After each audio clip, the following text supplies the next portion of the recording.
Aloha, everybody, and welcome to class 6 of astrology for the new age of Aquarius, utilizing um, as a foundational experience the book, The Zodiac, the keys to man and to the universe.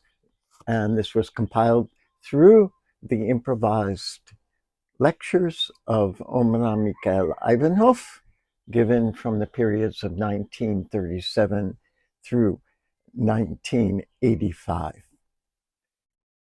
So I'd like to express my gratitude to Purnima and Susan for hosting this class and allowing this space and nurturing this space. It's just not putting on a Zoom.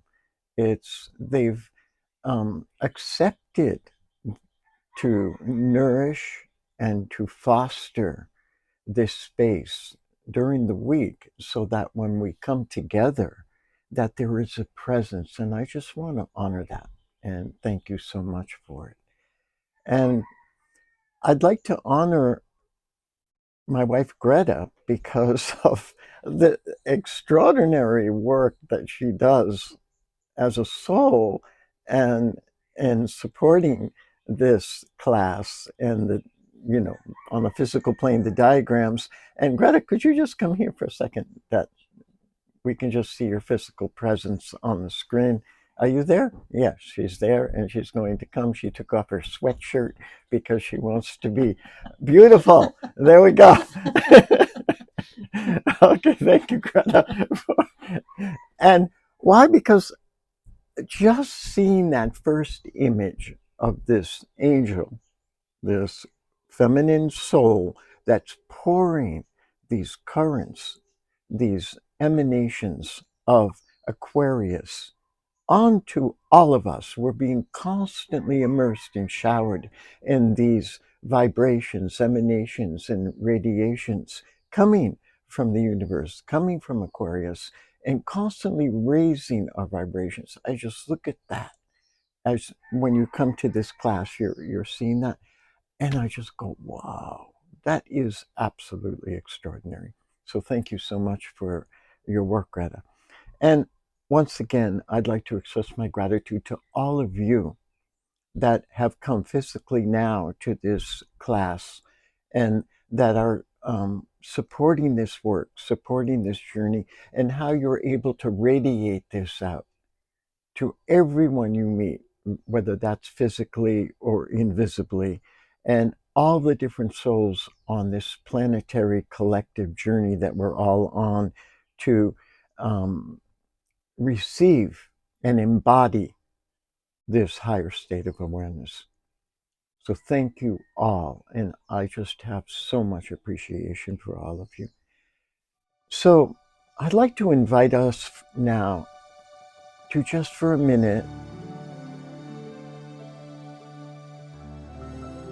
focus and allow the presence of these trillions of cells that have come together in our physical body and that have voluntarily accepted our stewardship.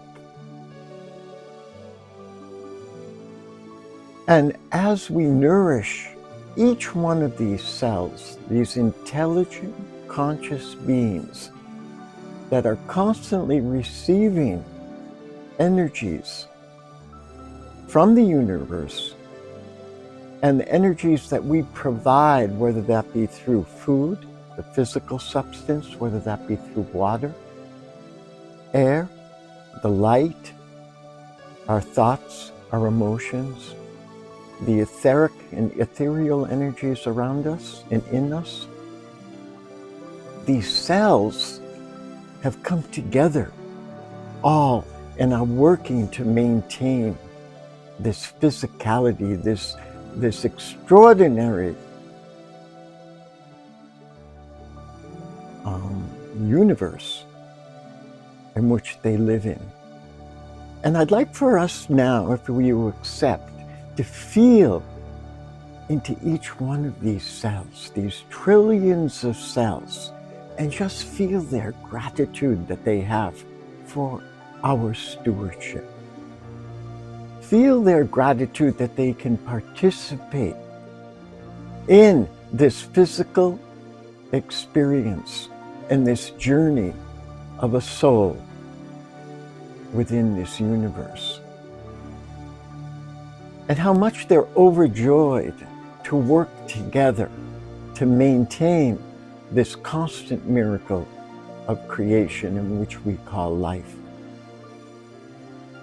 And as we feel into this togetherness, this synergetic energies of community within us, this universal community, they're connected to this universal community of others right now that are in this circle. These trillions of cells that are within us, they're creating these invisible rainbows, these arcs, these covenances that are connecting one another, creating this tapestry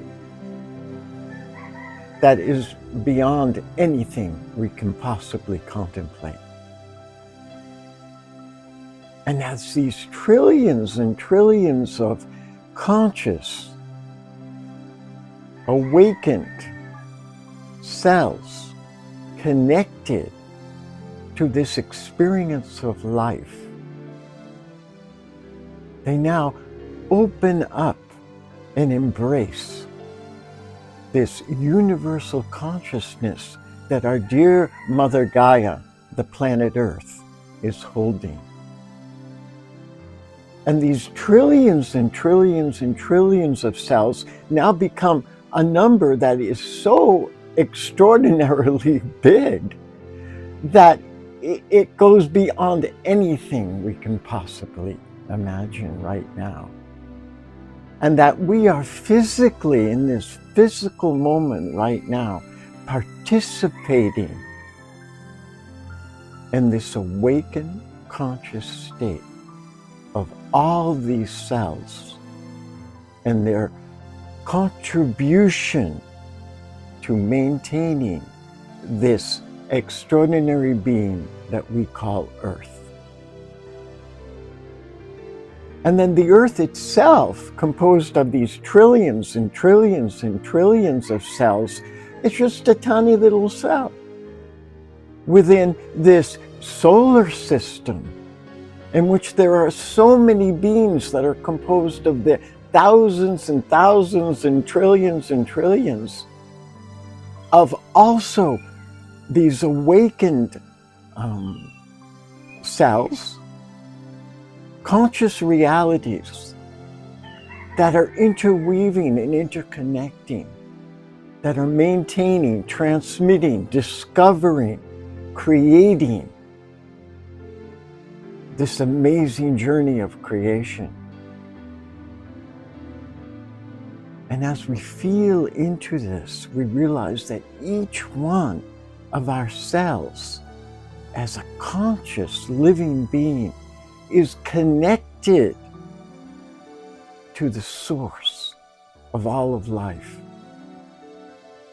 And in this source of this God, Goddess, this source, this galactic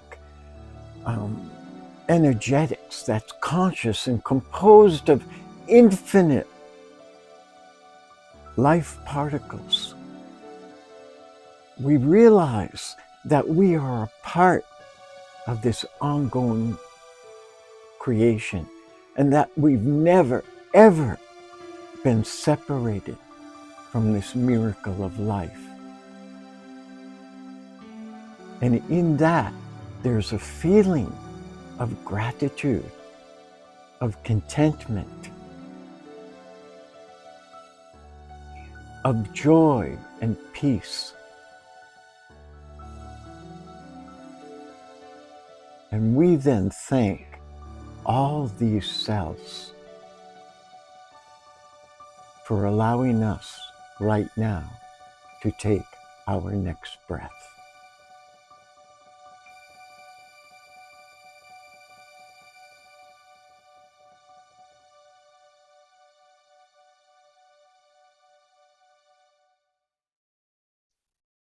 So, we're back again for class 6, and today we're going to continue our study of dharma and karma on a planetary resonance and see how these two work together in this life-going journey of our soul. Remember, we saw this just a bit at our last class, and we saw that these triangles of fire and air that are represented by Aries, Leo, and Sagittarius for fire, and for air, Gemini, Libra, and Aquarius, that they're constantly working together to maintain a higher frequency. So I do not want to intend that these higher divine consciousness, they're just for our reality of alternance of day and night, of life and death, of a breath in and a breath out, etc., etc. They're representing that so that our soul can come in contact with higher states of consciousness. And we saw that these two, fire and air, they're above us. That's kind of an obvious reality. And that in this state of above us, that they're huge. That air is a huge reality in respect to our physicality here on Earth. So we're seeing that this represents our higher divine consciousness. We're constantly immersed in that. And as we gaze upon our mandala of consciousness, do I need to repeat that this is our astrological chart? So this will be for the last time. So as we gaze upon our mandala of consciousness, we're gazing upon this divine higher frequency of consciousness that right now, for our presence here on Earth, that's coming through our sun. So our higher self, these higher states of resonance, that's where they live. They're completely at ease in this solar presence. So as we look upon our chart and we see the astrological sign, when we took our first breath, what month the Earth was going through at that time, we're seeing right now that we left our higher selves within that frequency. It's absolutely extraordinary. And so this represents for us a container in which we can then accomplish our soul journey. And so we look at our next triangle right next to that, the triangles of water and earth, represented on the water side of Cancer, Scorpio, and Pisces, and then the earth represented by Taurus, Virgo, and Capricorn. We're seeing that these are supporting our physicality here. So we can continue our experiential reality and participate on a personal, collective, and planetary level. This work that we've accepted in our incarnation. It's absolutely fantastic. We've accepted to come into this reality, and we've chosen it. We've chosen the specific time, and we've chosen the specific environment, and we've chosen, as we saw before, different aspects. We call them soul purposes, in which we could elaborate. And we have within our toolbox certain qualities, soul qualities, that are connected to this dharmic higher divine consciousness, that are carrying the frequencies of fire and air into our physicality reality, and that we have within us their opposites. All our experiences until this moment of all our journeys on Earth, all our different lifetimes that are within our subconsciousness and unconscious realities. And they're there in the earth, in the water. And in that state, they're capable of drawing energies and maintaining constantly the abilities that we have to elaborate our purposes through the experiences we live in this reality. I find that absolutely fantastic. So we saw that we have 3 states of relationship right now that we're going through in our earthly journey. And these 3 states are, we have a collective karma and dharma that's linked to our personal lives, personal journeys. We have one that's collective, and we have one that's planetary. And if you remember, in the crosses of destiny, we looked at 3 crosses. We looked at the cross of necessity, we looked at the cross of liberty, and we looked at the cross of what we call providence. So as we're looking at all our journey now, we're seeing that generally speaking, we all have an opportunity now to leave behind us our cross of necessity. And we're leaving behind this cross of necessity with an enormous amount of gratitude for all of the work that this cross has enabled us to do to assimilate and harmonize into a physical environment, our physical bodies. And we're going to look at that.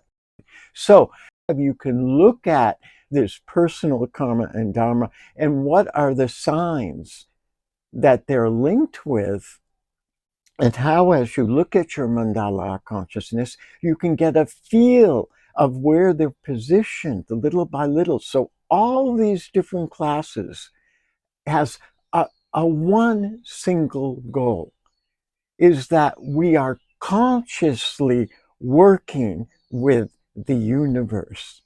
And the universe has provided through all our experiences everything that is necessary to maintain our physical, emotional, our mental, and spiritual bodies into their full expression of creation. So in this diagram, we see that the collective karma and dharma is composed of this fire and air that we saw in the last diagram, and the water of earth.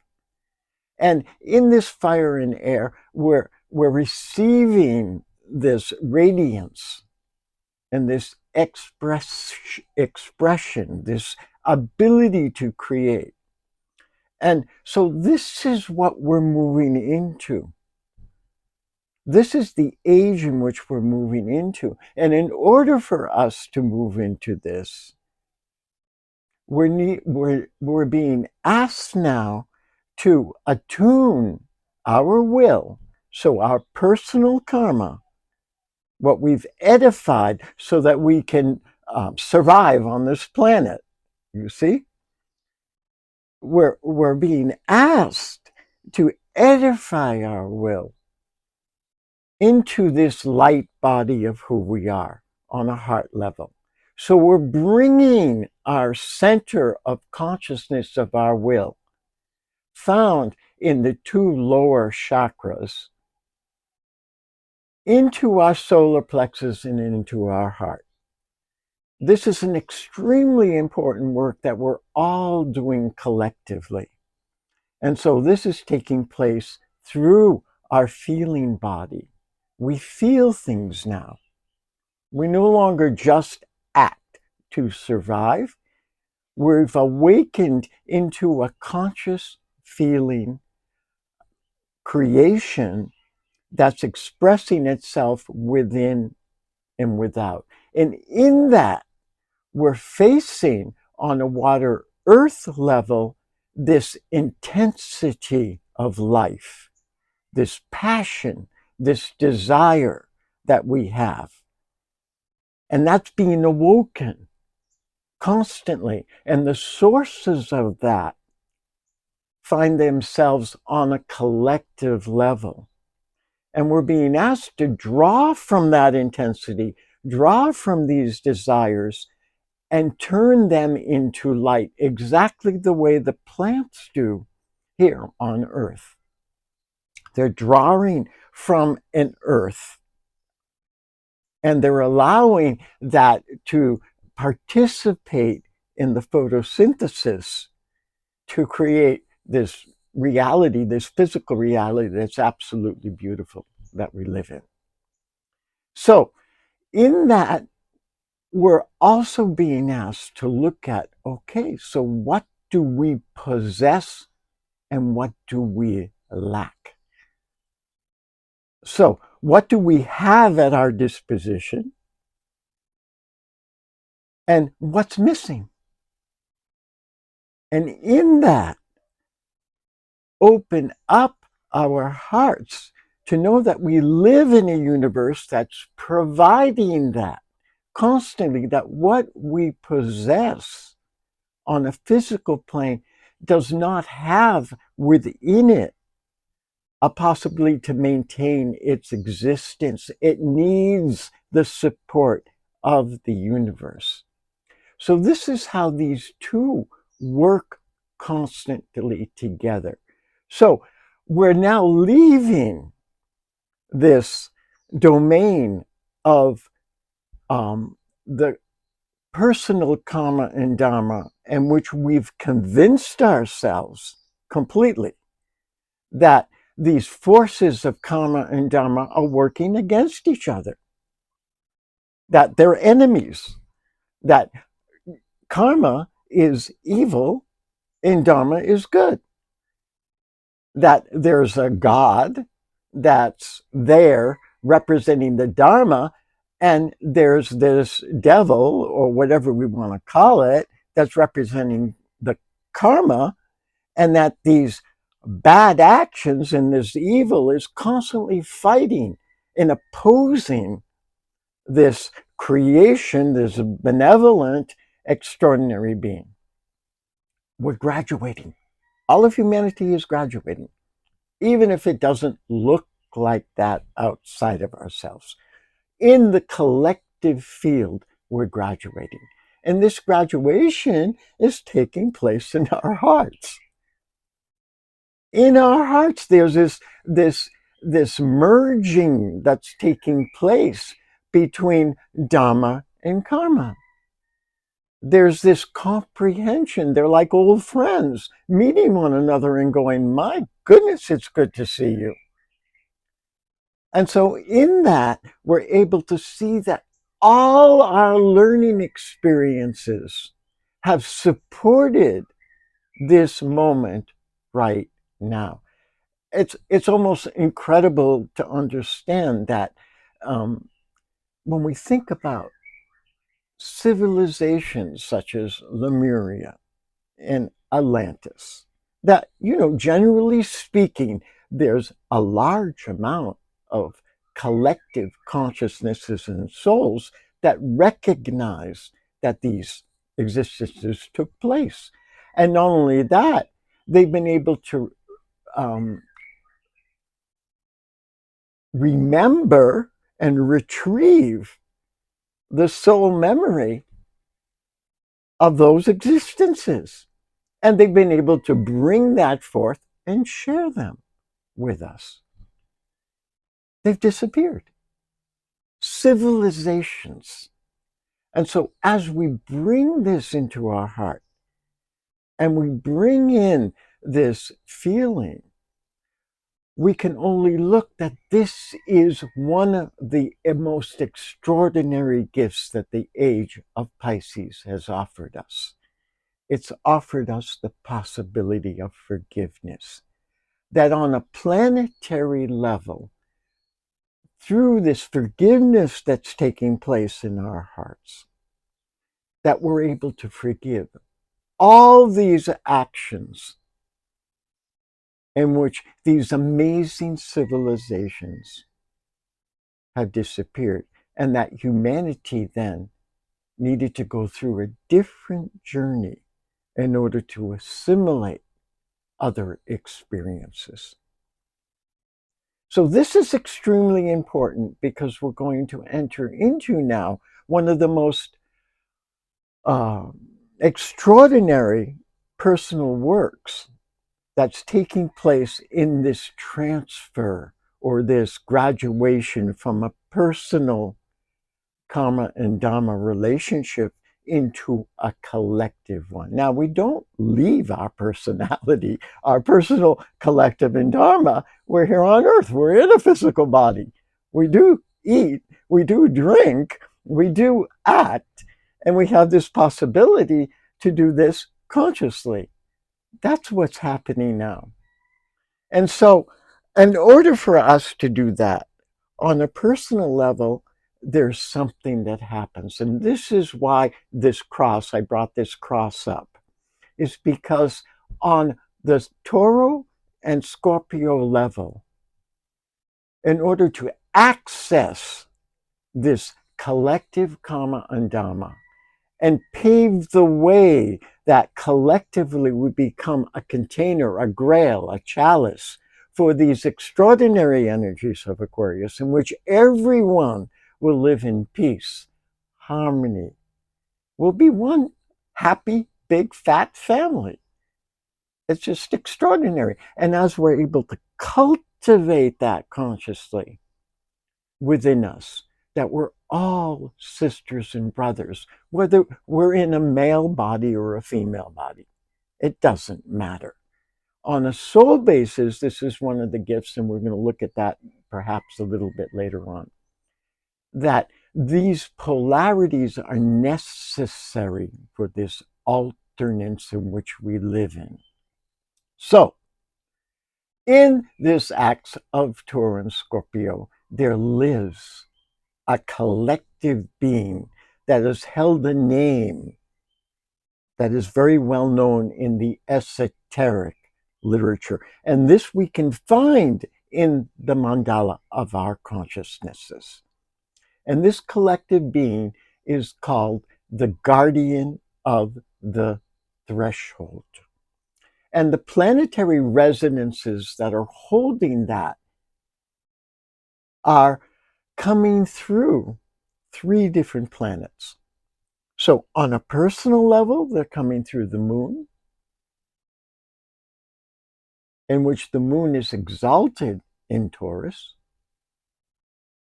On a collective level, they're coming through Mars and Saturn, in which Mars is governing Scorpio. And we'll look at these words, governance and exaltation.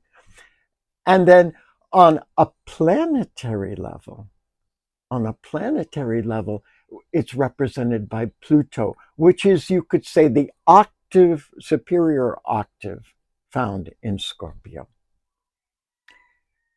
So this guardian of the threshold, some of you, or maybe all of us, have lived through something called the dark night of the soul.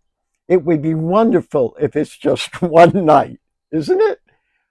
But yet, because we're in a physical reality right now in incarnation, there might have been lifetimes of a dark night of the soul, in which in that we are face to face with what we consider this opposite of us, this image that we've cultivated of who we are. And there's this opposite that appears. And this opposite is the embodiment of what we consider evil, just like evil is the opposite reflection of live. So it can't be more obvious to us. So in this collective karma and dharma, to access now, so we can form this chalice and bring it through our karmic actions, in other words, through our experiences here on earth, and that it touches the roots of our experience, goes into the heart of the earth, so that this extraordinary being, Mother Gaia, receives through us these universal energies, and they're amplified. We are being asked to face this being on a personal level and embrace it, open up to it, accept, allow, and surrender. So I feel that you all have experienced this in your lives, and you can see these experiences in the mandala of consciousness. There aren't planets and signs that are good in our charts, and they're not planets and signs that are bad in our charts. There's constant energetics of alternance that's absolutely necessary to maintain our lives here on earth. So, as we're able to see this reality within us and recognize it, we're seeing that in this access, the first portal that we enter into, once we pass this being, once we embrace this being, we see that this being then shifts into a being of radiance.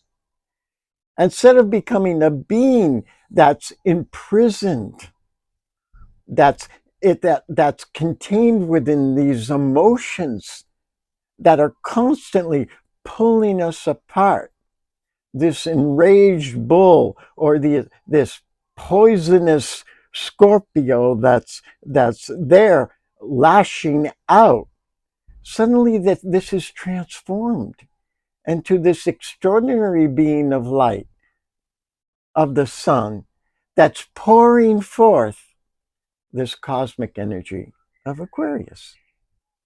So this is the work that we're all doing.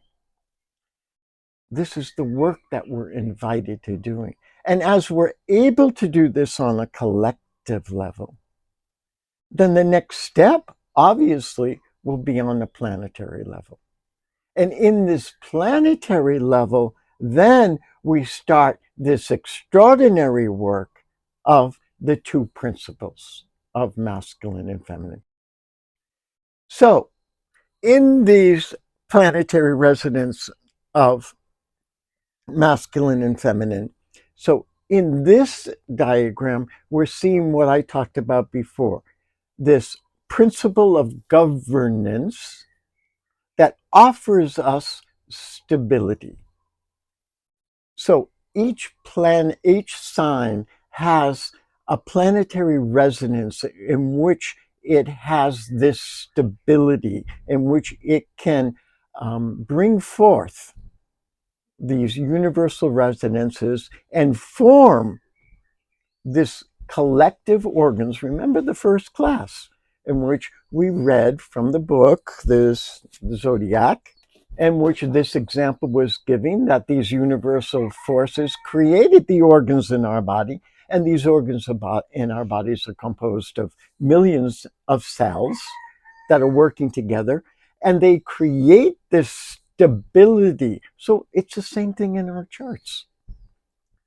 So a planet that's holding this resonance of stability, it also needs to change at a certain moment.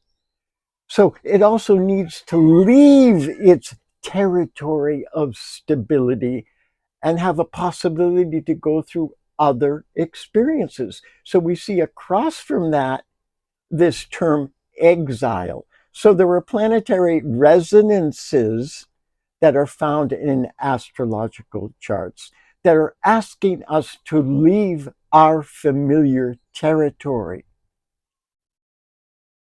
So in every single story in history, this has existed. Exiles. We need to leave in order for us to enter into higher states of consciousness, to become something more than what we already are. We need to leave this stability. And either we can do that on a personal choice, or our souls do this for us. Well, we're entering in more and more into a period in which, if we're going to access this collective dharma and karma, we need to make the choice ourselves. You see? We need to make the choice of entering into something unfamiliar. And what happens if you see that? Things transform. And so there's another aspect, another planet that's found in an astrological sign that is exalted. It's amplified. So in this amplification, depending on our lives, this becomes an extraordinary positive force that we've associated with the gender masculine. It's not the gender of a physical body. Our physical bodies are in a gender. Why? Because it was necessary for us so that souls could incarnate. We needed to have these two principles. Why? We can allow that mystery to be our homework. Why? Why are we in separate physical bodies? So we already at the beginning of the class have our homework. Hallelujah. So these two aspects of governance, stability, and exaltation, amplifications of the qualities that are found in these signs, also need to go through a different polarity. They need to become feminine. They need to become receptive. And so through that, this exaltation needs to enter into a fall, a surrender, let go. That we can't always maintain on the outside this state of exaltation. It also needs to let go and surrender and rest. So for humanity now, this is a very, very, very challenging experience to integrate the alternates of day and night, of awake and sleep, of activity and rest. And we see how this has affected, has directed our personal relationships between men and women, our collective ones, how countries relate to one another, and on a planetary level, how the earth is evolving in relationship to the universe in which she is living in. So I would like to read to you something from Rudolf Steiner. And this is from the book, a collection of his lectures that were given, I think, in around 1913, 1914. Can you imagine? Over 100 years ago. And this collection is called Guardian Angels. So he says, for example, you know that the planets, the heavenly bodies, perform certain movements around themselves and other heavenly bodies. Why does this happen? Good question. He's asking why. He doesn't assume that it just happens. The movement of the earth around its own axis that we saw this, has not always existed. Oh, the alternates of day and night hasn't always existed. Amazing. Is that possible for us to imagine? Why did it start occurring? Another good question. Because in their present stage of development, human beings require the alternation between day and night, sleeping and waking. This is what we need. This is what is being offered to us. The macrocosmos is most intimately connected with the microcosmos. We saw that the first class. Life is regulated by the dividing up of time. It was quite different at the ancient moon stage. Hopefully, we'll get into this. Different stages, different ages, different incarnations of the earth, in which each incarnation was completely different. There was an altogether different alternation between day and night. For the ancient moon carried out quite different movements. The beings controlling these movements today, so there are beings controlling. In other words, they're allowing, they're working with, their whole life experience is providing for these beings controlling these movements today, prepared these movements in their own life. So it's these movements that are happening outside of ourselves, they're happening within ourselves. This alternation of day and night is taking place within us, and we are preparing conditions. For behind these movements, there are spiritual beings. They are the deeds, the acts of spiritual beings. One day, human beings will recognize the deep wisdom in these movements. Congratulate all of us, because that one day in which he spoke about this in 1913, that one day is here right now in this period.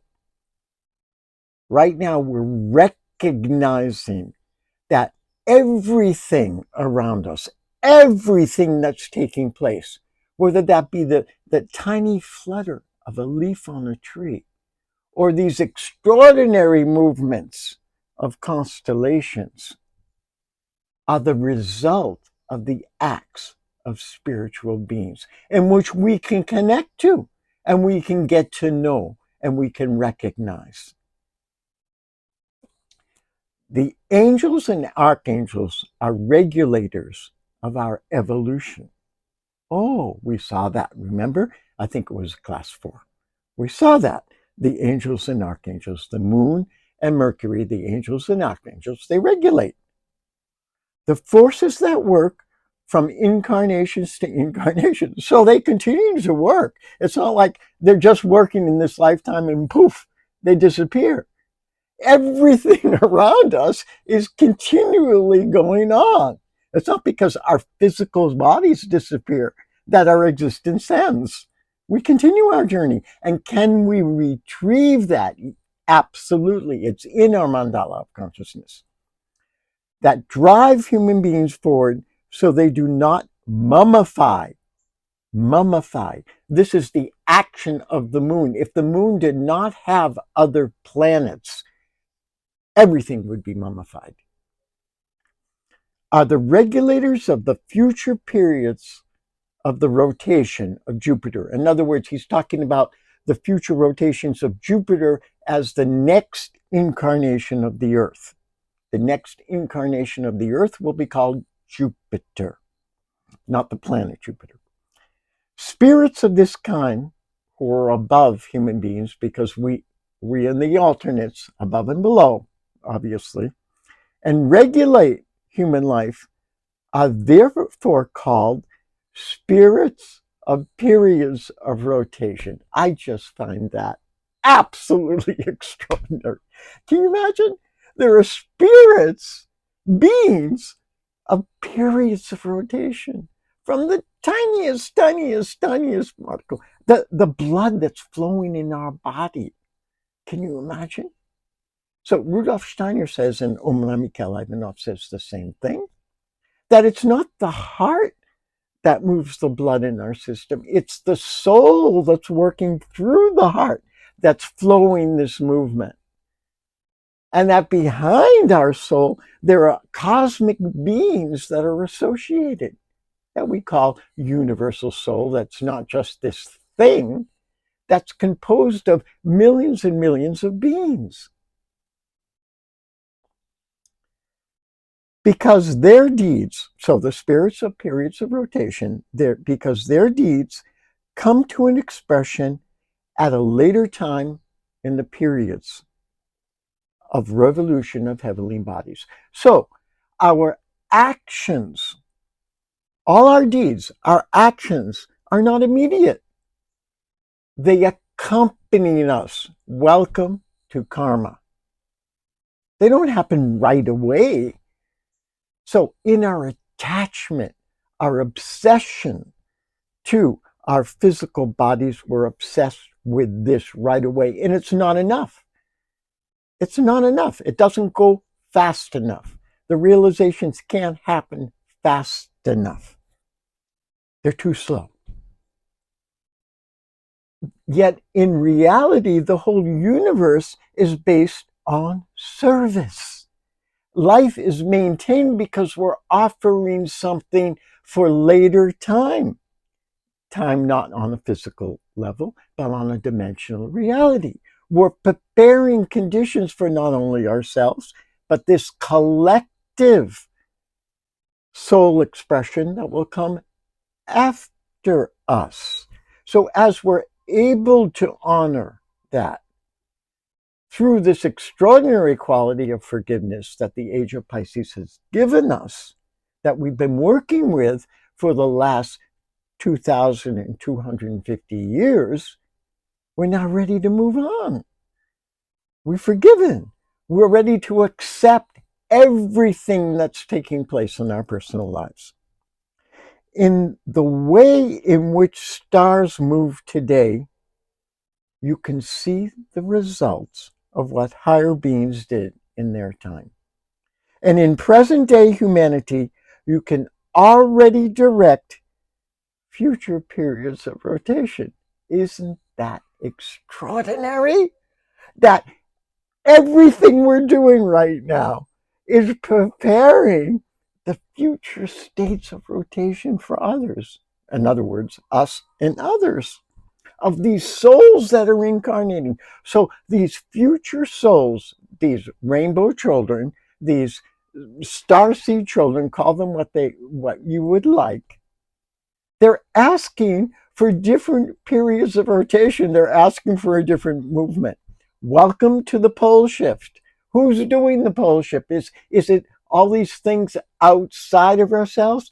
We are doing the pole shift. And how are we doing that? Through our physical incarnation, as me as a man.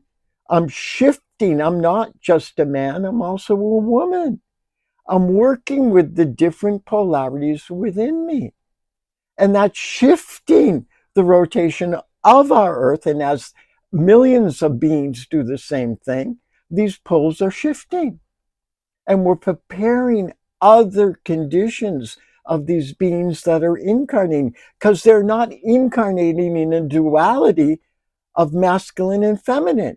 They're incarnating as masculine and feminine, which they have a word, androgen. You see, it's not a physical thing, it's an energetic reality.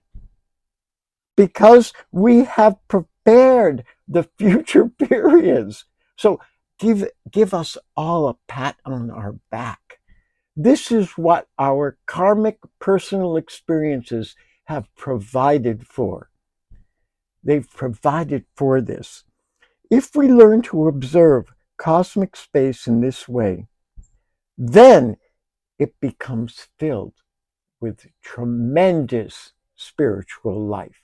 So as we're able to observe the universe in this way, it becomes a chalice of such energy that it's extraordinary. Welcome to the age of Aquarius. This is the age of Aquarius. We're seeing the universe as a community of conscious, evolved souls in which we are participating in. To do what? To create this extraordinary reservoir of energies for whom? For these extraordinary souls that are going to incarnate and that they're going to live and edify this future incarnation of the earth that we call Jupiter. Thank you so much, Rudolf Steiner. Thank you so much for the work that you've done and for allowing us now to enter more deeply into it. So here we see a mandala of planetary polarity. The one on the dharmic is looking at these different signs with the planets, and these are the polarities. So what I would like for you to see is that just take a look of what's going on, of the shift. You have Aries, Taurus, Gemini, Cancer. There's masculine, feminine. We come to Gemini. Suddenly there's the two. We'll look at that at one point. Feminine in Cancer, masculine in Leo. Suddenly we have Virgo, which is two once again.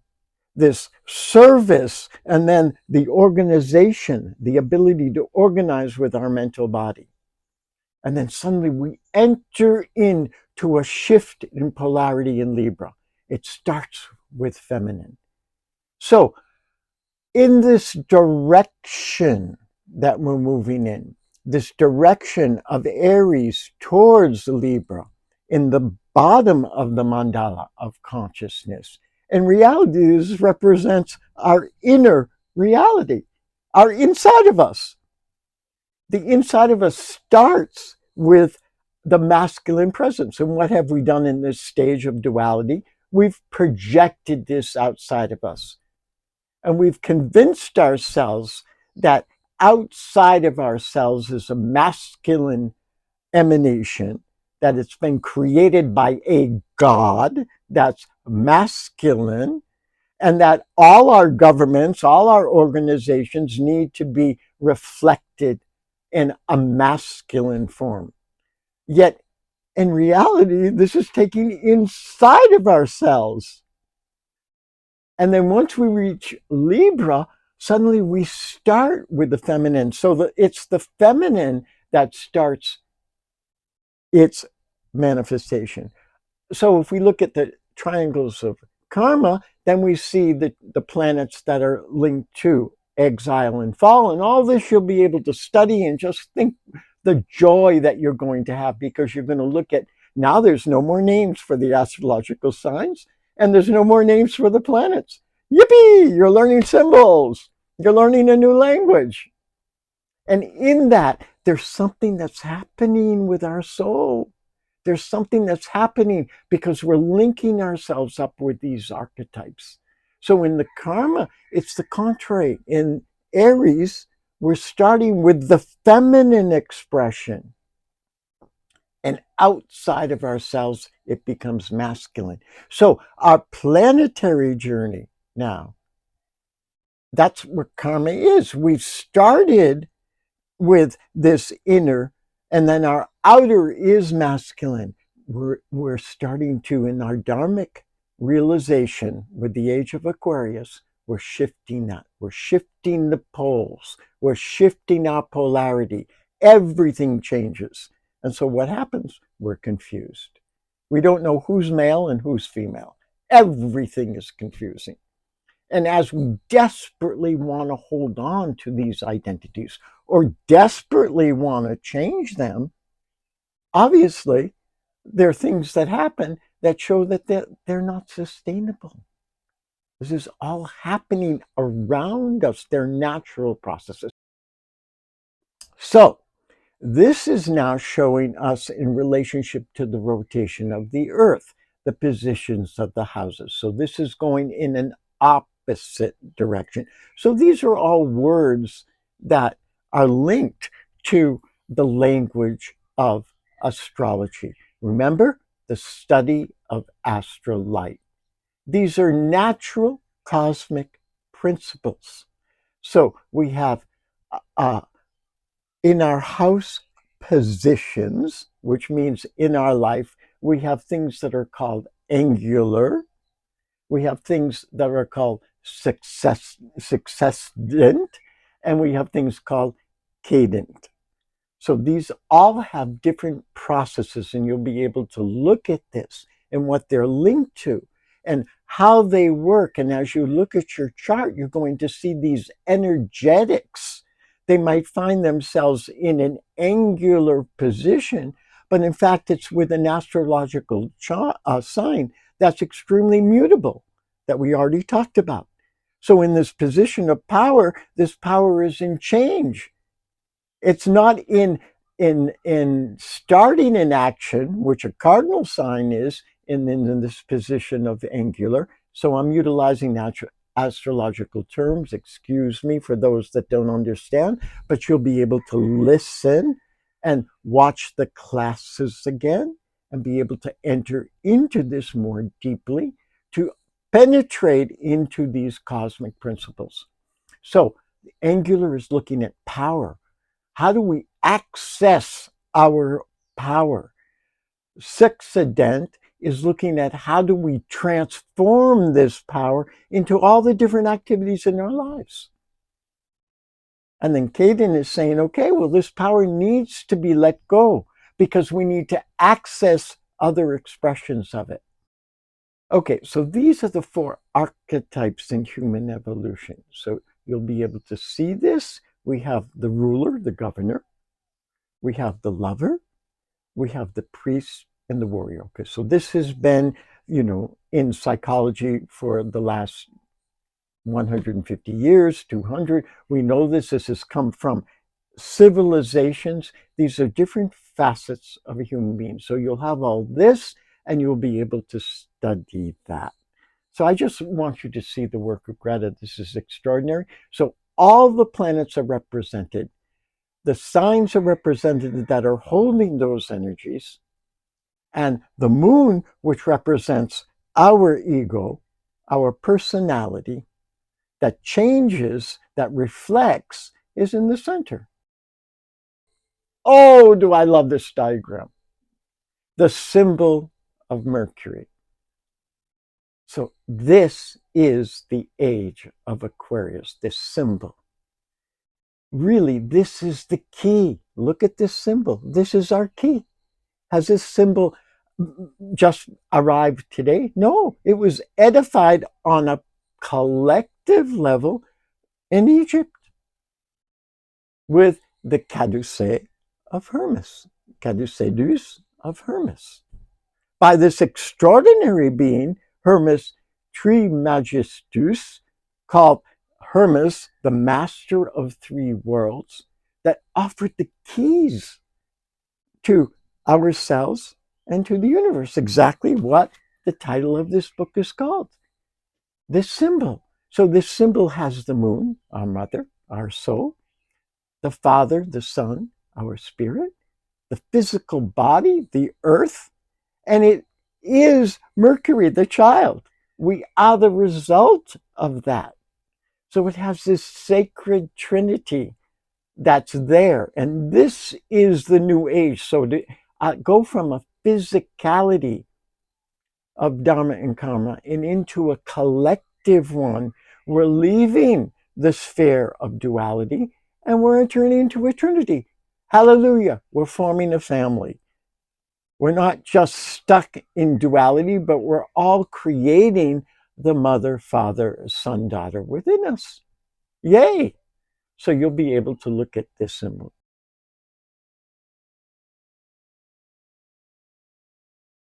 Wow. Huh?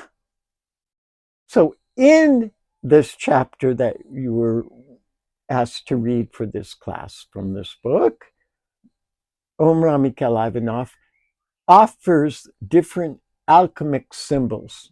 So these symbols were always known. They've accompanied humanity in our abilities to work on ourselves and the universe. So they're known as the Caduceus of Hermes. You see that, governed by Mercury and Uranus. We look at the magic mirror, this ability to enter into the invisible realities, whether they be through clairvoyance or clairaudience or traveling, astral traveling, or whatever we need to do. The moon and Pluto.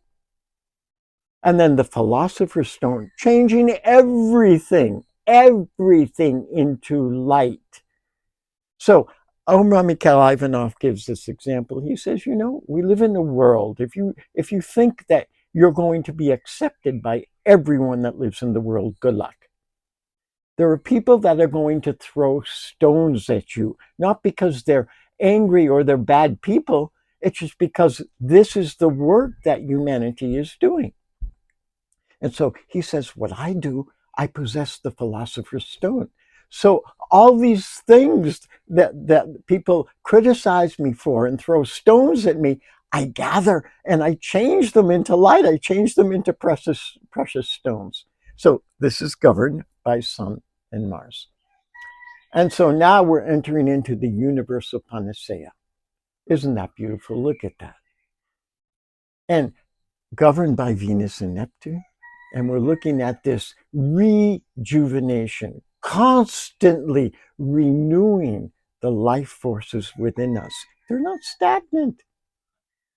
And how do we do this? Through divine grace. We're graced. I just found that extraordinary. And the magic wand. We are a magic wand. Just think of what happened when the human being in its physicality, in our physicality, we became upright. We became this ability to utilize the universe and the universe within us to create. Extraordinary. And to do this creation on the physical plane, we formed our hands. Isn't that amazing? We formed our hands. In our hands, they have these 5 things. Each one of our fingers is connected to these alchemical symbols of consciousness. Woo! Da da da da da da da da. It's okay. You have these diagrams. Class 6 is extraordinary, huh?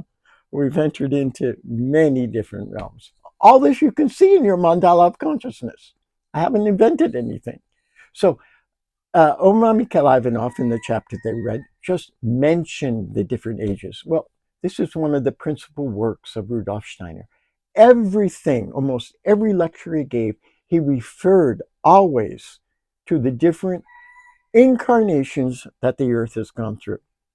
So you can see that. And right now in Earth, we're in the 5th period of this incarnation of Earth. We're in this junction of involution and evolution on a cosmic level. And we're being directed towards Jupiter, where we're forming our causal body consciously. We're forming that, in which our heart is absolutely necessary. And we're called upon that. This is one of the principal roles of Aquarius, to assist the earth in entering into that. In order to do that, we need to create consciously our heart chakra, opening up that heart chakra. So I would like to read. Before incarnating on earth, humans have already worked in fashioning their physical body. That physical body that is none other than the Caduceus of Hermes. Isn't that amazing? That's our physical body. With the currents running down from the left and right hemispheres of the brain and crossing at the level of the organs, in other words, our chakras. Human beings are the fruit of their combined work of will and imagination, of spirit and soul, which has been given material form on the physical plane. And since each one is a Caduceus of Hermes, Each one of us is. They have the power to create in the three worlds. We're graduating. We're leaving the physical world, not only to create in the physical world, we're starting to create in our hearts, in the astral plane. They have the power to create in the three worlds. For the time being, they create only in the physical plane. But they have to learn to create in the other worlds also. So, I would like for us now, as a second homework, to imagine ourselves as a caduceus of Hermes.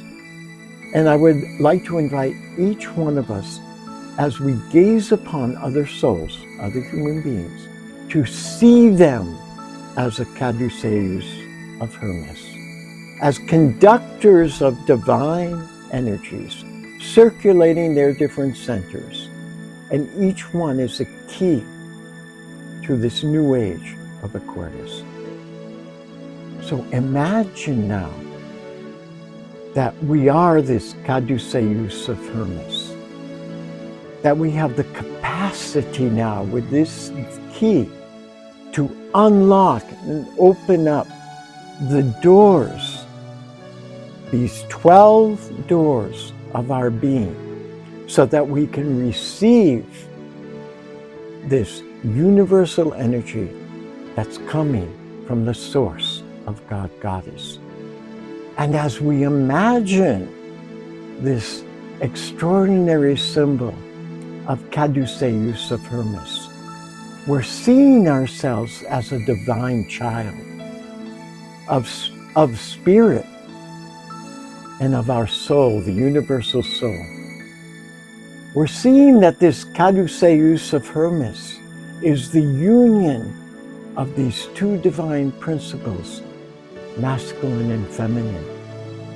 And so on a planetary level, we're allowing this caduceus of Hermes, of harmonizing, of balancing, of entering into a completely new state of awareness, the two principles, masculine and feminine, here in our physical reality. We're seeing the possibilities that this union has within itself. And we're seeing that our divine child that we're all carrying, that is none other than this caduceus of Hermes, is the result of this divine union of the God and Goddess that's found in each moment of creation.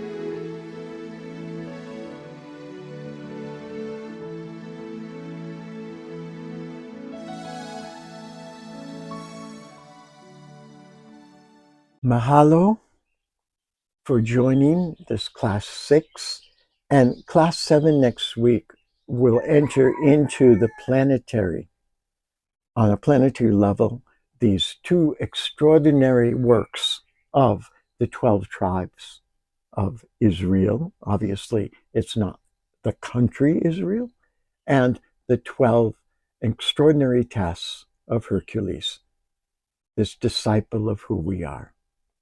So, pass a beautiful week in this glorious journey that we're on, and may God bless you all. Aloha.